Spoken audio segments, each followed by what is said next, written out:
now this is recording. RTI International Center for Forensic Science presents Just Science.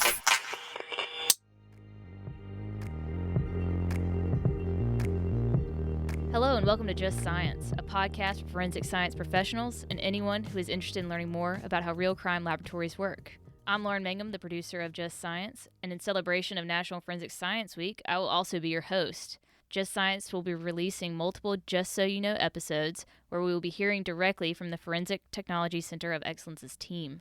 For our second episode, we're putting Dr. Jeri Rapero-Miller in the hot seat. Welcome, Jeri. Thanks. Good to be here, Lauren. What is your job title at RTI International? So currently I am the chief scientist within the Center for Forensic Sciences. How did you get into forensics? I'm one of those that had a longer pathway. So my background was always math and science. So I ended up graduating, getting my degree in chemistry.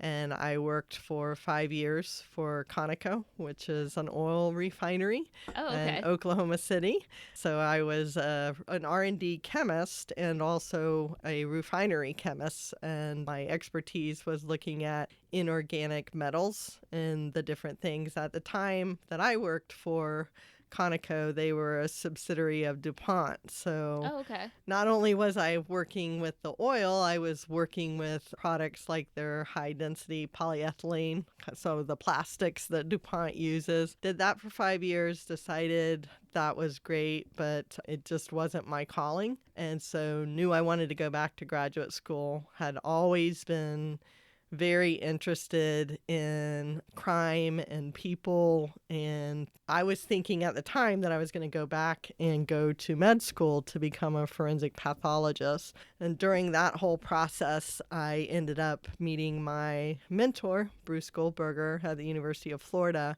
while I was actually interviewing for med school, and found out about forensic toxicology in our interview. And it just, a light clicked for me because I always enjoyed the chemistry, always enjoyed being in the laboratory. I just wanted to get to the level that I was getting to make decisions. He had just started 2 weeks before I got there. So I was like, are you thinking you'll have a student? And he's like, I don't know. I haven't really thought that, but probably in the future. I was like, well, is your future like in the next semester you would take a student? He's like, probably. So I essentially went home the next day and withdrew my application for med school and got signed up for the GED and kind of just started that pathway, made it happen. So did you end up with your PhD at the end of all of this? I did. So I was a struggling student, if you will, and that I knew that I had to get through it, paying for it by myself. So I went back. This is my pathway. This is what I got to achieve by such and such, set it all out. And I was able to get done in 4 years. And I had a job waiting for me at the North Carolina Office of the Chief Medical Examiner. Had been working with Ruth Winokur in graduate school. And we worked together at the ME's office for 5 years before I decided that was great. I really enjoyed and had a passion for that. But I always had in the back of my mind that I wanted to get back into research. So the opportunity came for me to move to RTI International, which was right down the street. So I have been at RTI for 14 years now, and my pathway here has been not necessarily deliberate either. I started, doing research in not only the National Laboratory Certification Program, but also doing my own hair testing and analytical type of evaluations with instrumentation, and worked in the laboratory getting those types of projects through the National Institute of Justice.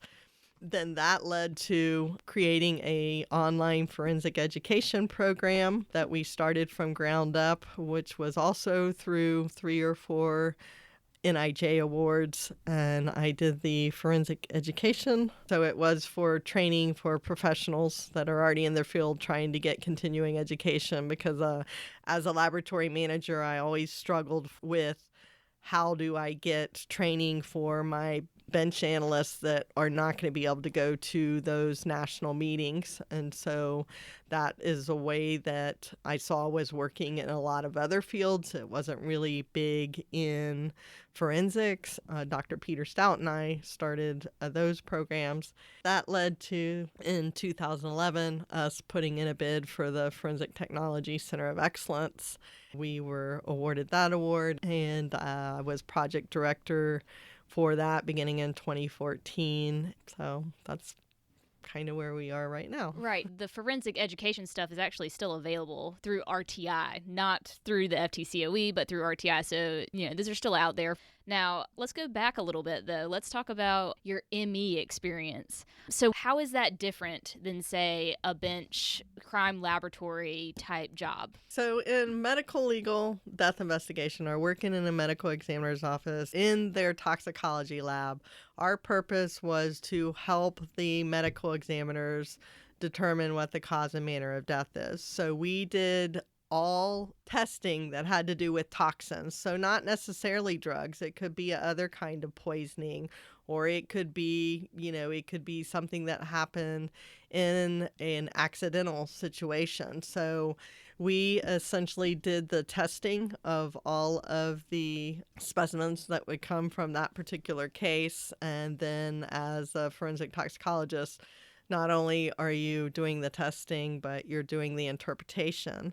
And the interpretation was always very interesting to me because it's not about getting a number and knowing that number, okay, well, that particular concentration is toxic in all situations.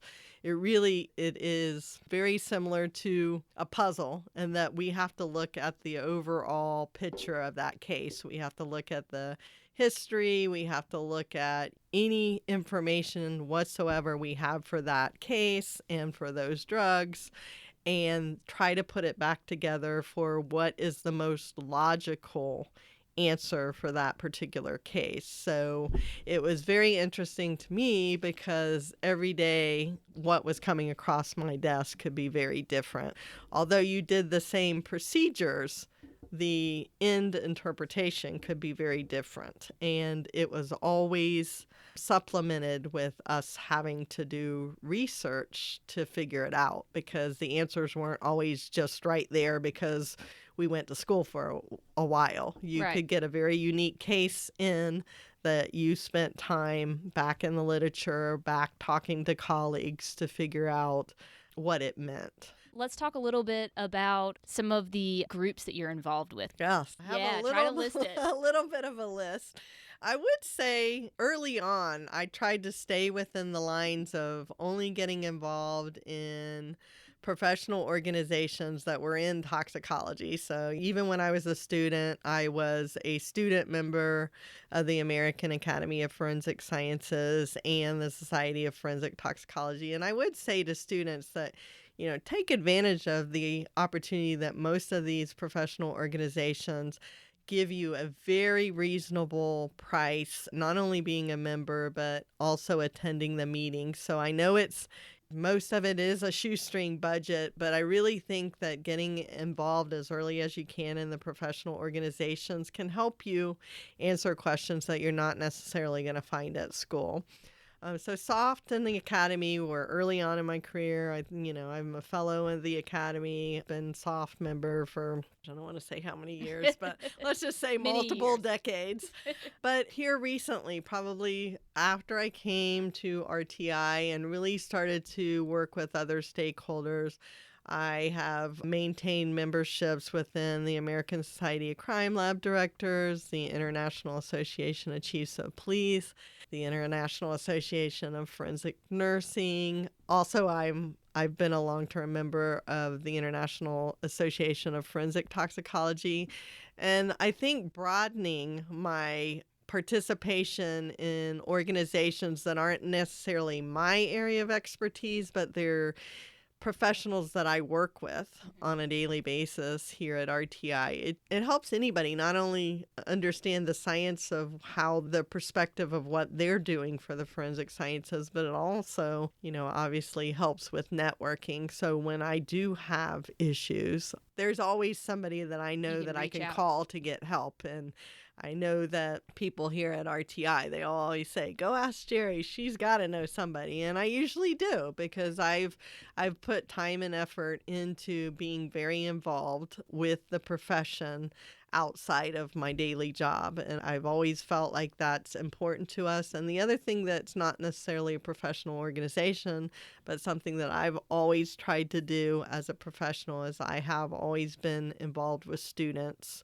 and early career. And so mentoring, taking on interns, even going out to talking to classrooms within my community about what a forensic scientist is.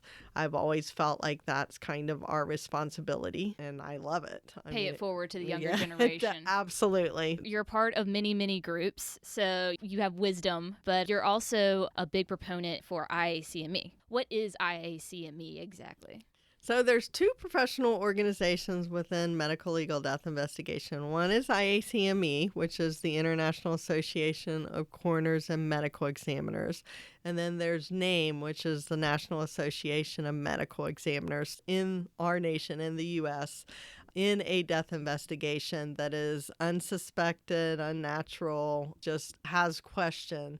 It's going to go to a medical examiner's office or a coroner's office, and your coroner or your medical examiner is going to do the investigation with his staff or her staff, and they will ultimately determine what is the cause and manner of death for that individual, which that is what will go on the death certificate. So those two organizations support the whole medical legal death investigation profession. Okay. And the NIJ has actually taken an interest for this year in particular. So we actually have many deliverables coming out in the next month or two. And some of those include recorded webinars from IACME. There's also a report or an in-brief coming out. Do you want to discuss that a little bit about what listeners can prepare for? Yeah, so it actually goes back to probably 2009 in the National Academy of Sciences report. And one of the stakeholder or professional groups that was really brought up in that report in a considerable amount of time was the medical legal death investigation system, the MDI systems, and, what were the needs within that group. And things were written in that report. But you're right, Lauren, in that the last 2 to 3 years with things like the opioids crisis and many of these drug-related deaths that have just skyrocketed in the U.S., the medical legal death investigation has definitely gotten the attention of the nation to start asking the question, well, what can we do to help their situation, help them to be able to do what their mission is, what they have been asked to do in the time of the crisis, and the fact that they have a lot to get done and most of them are sitting with not enough time and money to do what they need to do. So there has been funding from many sources, but NIJ in particular has put out several solicitations to specifically support medical legal death investigation. They've taken other funding mechanisms like Coverdale and have rewritten those to be able to allow for medical legal death investigation offices to get funding. And of course, NIJ came to FTCOE, and we have always been involved in medical legal death investigation, probably because I've been interested in it, but really trying to look at what are ways that we can help with best practices or technology or education gaps that aren't getting out there otherwise. So, FTCOE has a unique situation that could be helpful. And so in the last year and a half, we kind of built a campaign for what are the things that we want to achieve.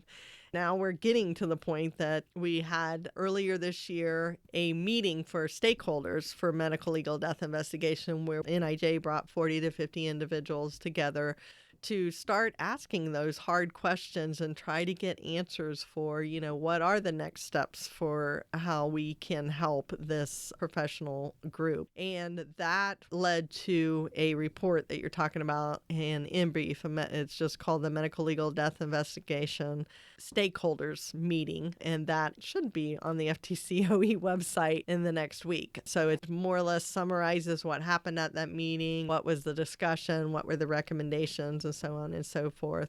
Another thing you talk about is webinars. And so we have not only had specific topics for a given technology, but we have done series that have been helpful to medical legal death investigations. So for example, we did a 13-part series on opioids. And it wasn't just for medical legal death investigation, but there were many of them that were in support of MDI. And what was unique about this webinar series, it was multifaceted to look at many perspectives of how opioids is affecting all of us and what are the things that we have to look at for public health, medical legal death investigation, you name it. How are some of our federal agencies doing things that are within their scope and mission? So like the Center for Disease Control or ONDCP. So it's a very interesting webinar series, and it has been very successful, which tells us that it's the message that people want to hear, because I think we're well over 6,000 in attendees now between the online versions and the archived, and people are listening to those on a daily basis. You just go to the FTCOE website, www.forensiccoe.org, and you can find it by looking up opioids crisis. Also just released is some IACME archivals directly from their recent symposium. There's actually continuing education credits associated with those. Yeah, so many of the professional organizations do offer continuing education to their attendees, and IACME is one of them. But a lot of times, if it is available online, you don't necessarily get continuing education. So we had outreach from the community saying, this is very important information. We plan on attending, we want to attend, but one of the things we struggle with is on an annual basis, we have to have so many hours of continuing education, and I am having trouble finding mechanisms to do that. Is there any way that you can start helping this community with continuing education? So we heard the message, and this information has not only continuing education through ABMDI, which is the American Board of Medical Legal Death Investigation, but the live stuff had continuing education post credits for law enforcement. Coming up in the next month for October, we're going to have a special release season for MDI pathologists that was recorded at IACME, and you helped co-host that with our normal host, Dr. John Morgan. Who are some of the guests that people can get excited for? So the three we talked to were John Fudenberg, Kelly Keys, and Bobby Joe O'Neill. And some of the topics that we talked about were mass fatality, vicarious trauma. For Bobby Joe O'Neill, she is a forensic nurse, and that is one of the professions that you are seeing that are drawn to medical legal death investigation or becoming a coroner. So she kind of walks through how she has taken her forensic nursing background and used it to her advantage and to the community's advantage for doing medical legal death investigation in South Carolina. Talking about your history and everything that you got going on and all the organizations that you're a part of. So it's come full circle for you for AFS, hasn't it? So the American Academy of Forensic Sciences is up to about 7,500 members. So it's a huge professional organization. And the one thing that I have always been mesmerized and very happy to be a member of the Academy, because it is like the only multidisciplinary professional organization that we have 11 sections representing many different disciplines within forensic science, and it's the only one where you can bring all those disciplines together in 1 week to look at forensic sciences and get the perspectives of you're working with jurisprudence and legal, or you're working with medical legal death investigators, or you're working with lab practitioners, or you're working with the managers that are the leaders within the laboratories. So I think it's very well-rounded, and that's the reason I've always been a part of the Academy. So in 2 years. It's a very long process, but I have been on the board of directors for the American Academy of Forensic Science, and it's a very long process in that normally you're on the board for 3 years and then you'll rotate off. And then if you're fortunate enough and people believe in you and nominate you, you are asked to continue your service and actually go back on the board in a leadership role. And so that happened to me a few years ago. So this year, meaning February 2019, my new position will be president-elect if I'm nominated in that. And then the following year, between 2020 and 2021, I will have the fortune to be able to provide my services as the president of the American Academy of Forensic Sciences. And I'm very excited about that, very honored to even be considered for that. And, with a role like that, you have to start planning several years in advance to figure out, okay, well, I'm going to have this very important year. What am I going to do to, hopefully leave some type of legacy? So a positive legacy. Yeah, absolutely positive legacy. So yeah, Just Science is super excited to see how that goes, and hopefully we can get an interview with you and you can tell us all about your platform and what you're going to do. So what is the most interesting thing that you have seen or done in research?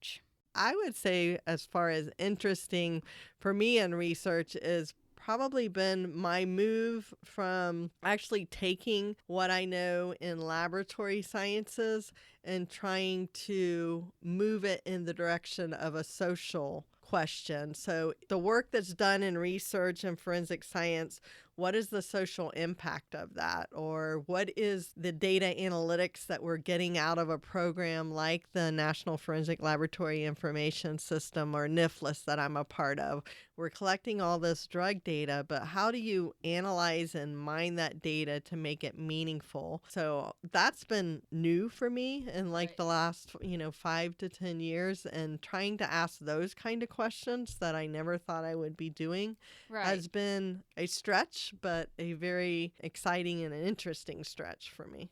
Which you kind of get a little bit of that itch scratched with the FTCOE. So do you mind giving the listeners kind of just a generic overview of, because you've been with the FTCOE since day one. What is really unique about the FTCOE to me and how it operates is really our primary function is to help NIJ with their push to get research into practice. So the FTCOE itself does not do research, but we support research, and we support research in many ways. One of the ways is to do knowledge transfer, or trying to take what is learned in research and get the awareness of what's been done out to the community. So whether it's a webinar, whether it's a podcast like this, or, whether it's a report, all of that knowledge transfer is vital, because like I tell everyone, if research can be done, but research is no good unless it's being used, and people, if they don't know about it, they can't use it and implement it. So I think that that's very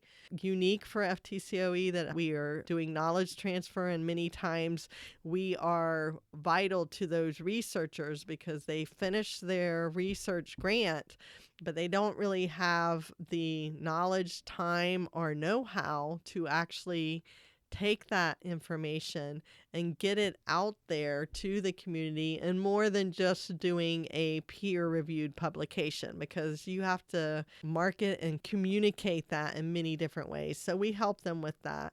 We take new promising technologies that they have gotten through the point where they are being manufactured, but we actually kind of kick the wheels. So we will do a field evaluation where we're actually saying, for practical purposes, these are what the manufacturer says. How did it work for us?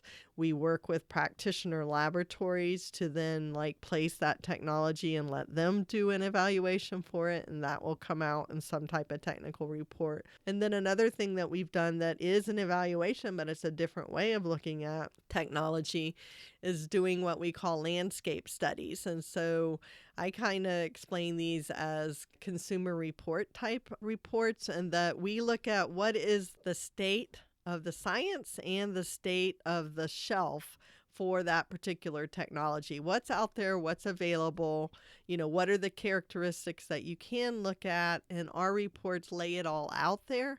But those reports are not to say, if you're going to buy this particular technology, you want to go with this one, because Right. that's what we prove. Because as we all know, what is good for me may not be best for you, because we have different needs. And so it's really just laying it out there, and the practitioner or the laboratory individual knows what's going to work in their particular setting. So It's a way to weigh pros and cons, kind of help weed through some of the extra. and bring it all together in one place, so you're not having to go do the research yourself. When we're doing that for you to kind of bring it all together, but not make recommendations, but answer some of the questions you may have. And we even try to get into questions like procurement considerations, because that's not something that's necessarily going to be in something that you get from the manufacturer itself, or it's not something that if you find a research report that has used that technology, that they're going to put that in a research report, because it's just not the purpose most of the time for that. So we try to answer those questions that we know that you'll have, but you're not going to necessarily find it unless you're out there just asking people yourself. And that can take a lot of time that none of us have. The FTCOE is very interested in what the community needs are. Listeners, you can always go to forensiccoe.org and contact us directly. We always have our ear to the ground, so feel free to reach out to us about any needs that you think we're missing, or if you're having trouble finding something. But the website will have all these landscape studies. They have in-briefs, we have podcasts, we have webinars, we have all kinds of good information out there. So tell us one interesting personal fact about yourself. Okay, so here's one. And I am right-handed but left-footed. So most people will look at me, or they know me, and they'll say, how did Jeri ever play sports? But I did play sports at one time in my life. I played soccer, I played volleyball, I was a gymnast, all in my earlier year. But it was always unique for me, because on the soccer field, everybody would think, you're right-handed, you would be right-footed, but I'm right-handed but left-footed. And Wow. So I could go in from the left side and score those goals. Everybody up. Yes. That's actually pretty sneaky on your part. We'll end with this question. If you could have any job, you don't have to have the qualifications for it, sky's the limit, what would you be doing?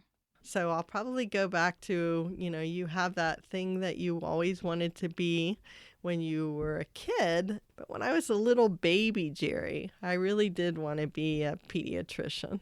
Oh, wow. So even as a young kid, you were interested in the medical side. Helping people. So It's part of your core, I guess. Yeah, part of my core. So I'd probably go back to that. Well, thank you, Jeri Rapero-Miller, for being on Just Science. It was great having you. Thank you, and hello and goodbye. Opinions or points of views expressed in this podcast represent a consensus of the authors and do not necessarily represent the official position or policies of its funding.